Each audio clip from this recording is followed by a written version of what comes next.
बार फिर कहा है कि वो युद्ध के लिए तैयार है।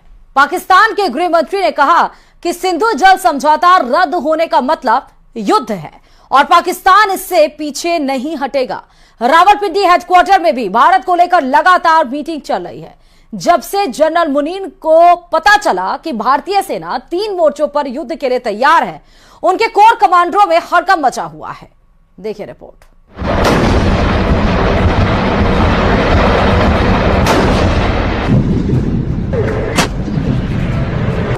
भारत के दुश्मनों को 3 तरफ से घेरा जा रहा है।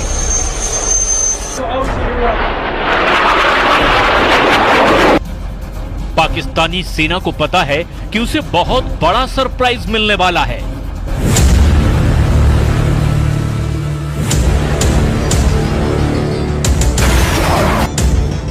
क्योंकि पहलगाम में पाकिस्तान के आतंकियों ने जो किया उसकी माफी नहीं, सजा मिलेगी और वो भी सजाए मौत मिलेगी।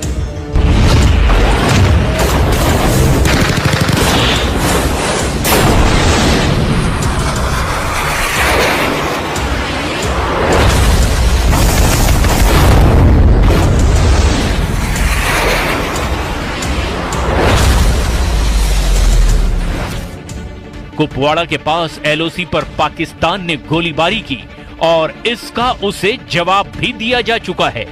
रिपोर्ट है कि अगर पाकिस्तान ने 600 गोलियां चलाई तो भारत ने इसके जवाब में 1300 राउंड फायर कर दिए। यानी पाकिस्तान को एलओसी पर जवाब मिलना शुरू हो गया है।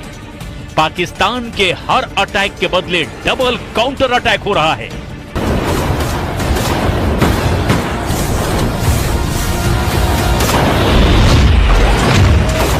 जमीन पर हो रहे एक्शन के बाद अब आसमान और समंदर में भारत के तेवर देख लीजिए, क्योंकि पहलगाम में हुए आतंकी हमले ने श्रीनगर और पठानकोट से लेकर अरब सागर तक बड़ा जाल बिछाना शुरू कर दिया है।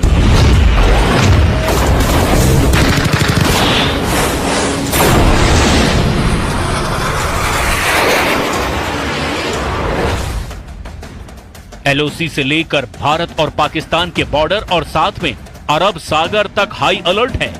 भारत के सबसे खतरनाक हथियार एक्टिव कर दिए गए हैं।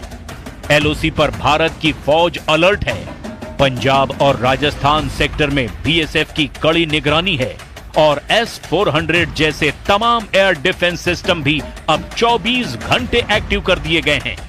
भारत की टैंक रेजिमेंट भी अखनूर से लेकर गुजरात तक वॉर मोड में आ चुकी है।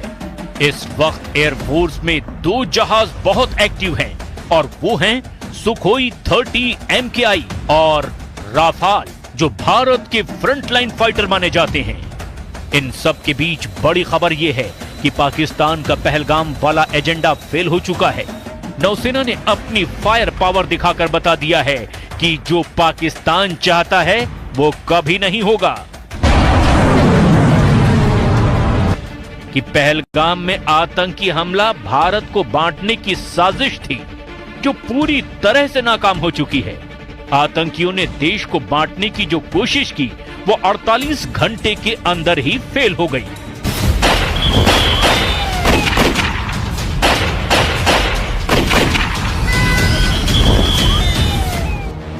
पहलगाम में धर्म पूछकर हत्या करना साफ साफ भारत को सांप्रदायिक रूप से बांटने की कोशिश है और आतंकियों के जरिए पाकिस्तान की रची गई इस साजिश को सीधे सीधे भारतीय नौसेना ने मुंहतोड़ जवाब दिया है।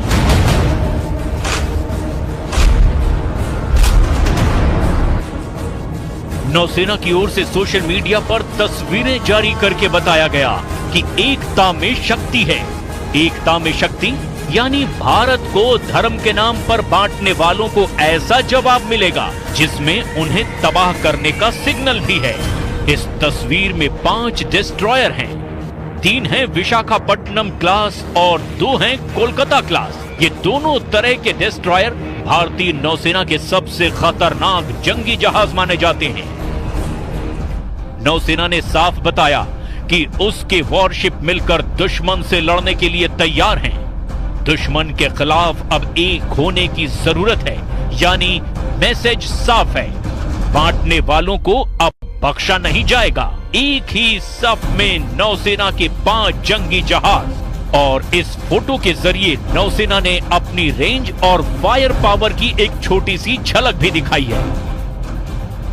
पाकिस्तान के खिलाफ नौसेना की क्या तैयारी है, इसे और डिकोड करते हैं।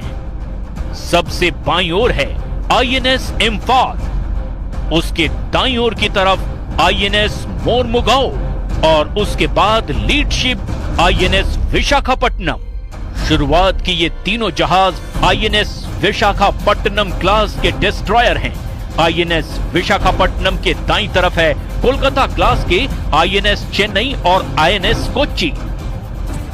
इन्हीं में से एक यानी विशाखापट्टनम क्लास के जहाज आईएनएस सूरत की फायर पावर का भारत ट्रेलर दिखा चुका है।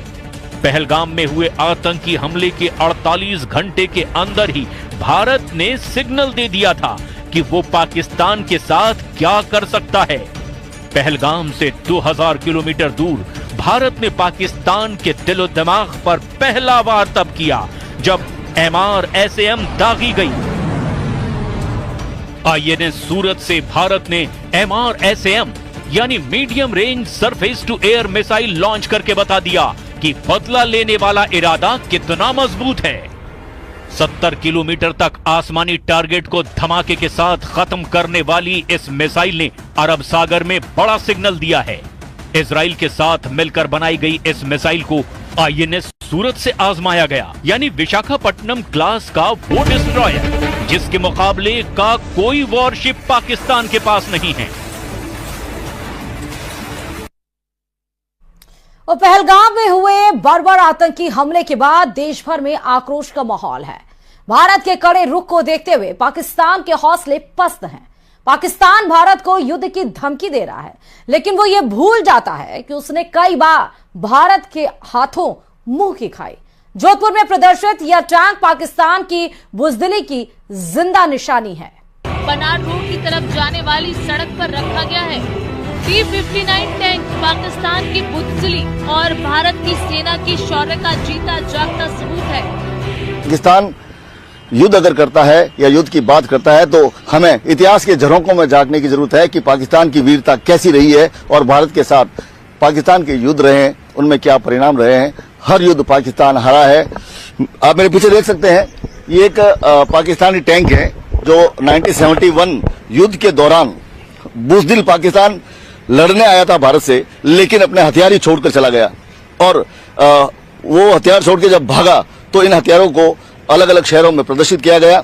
ये पैटर्न टैंक है। तत्कालीन समय में सबसे अत्याधुनिक टैंक जो कहे जाते थे, ये टैंक लेकर पाकिस्तान 1971 के युद्ध में जो मैदान में उतरा था, युद्ध के मैदान में। दरअसल इन टैंक को जोधपुर में लाने का श्रेय सलोड़ी निवासी जोराराम बिश्नोई को जाता है, जिन्होंने 1971 में पाकिस्तान सेना के 10 T-59 टैंक को अपने ट्रैक्टर की मदद से 13 दिन के अंदर युद्ध क्षेत्र से जोधपुर तक पहुंचाया था। युद्ध के बाद इन टैंकों को अलग अलग उद्देश्यों के लिए इस्तेमाल किया गया, जबकि कुछ को सैन्य संग्रहालयों में प्रदर्शित किया गया ताकि लोग युद्ध की स्मृति और भारतीय सैनिकों की बहादुरी को याद रख सके जो 1971 के युद्ध में पाकिस्तान से जीते गए थे। ये टैंक उस युद्ध में भारतीय सेना की विजय का प्रतीक है। हाँ, बस 1971 में ये छोड़ के चले गए थे। वो कुछ नहीं, गिद्दड़ बम के है, उससे कुछ नहीं होने वाला है। इंडियन एयरफोर्स बहुत पावरफुल है अभी के टाइम में, विश्व गुरु है भारत, तो वैसे कुछ नहीं है, गिद्दड़ बम के है। साल 1971 में पाकिस्तान के पास सबसे उन्नत तकनीक के पैटर्न टैंक थे, जिसके दम पर वो। और चलिए इसी के साथ ही इस रिपोर्ट में फिलहाल अभी के लिए इतना ही। बाकी अन्य खबरों के लिए देखते रहिए News 18 राजस्थान।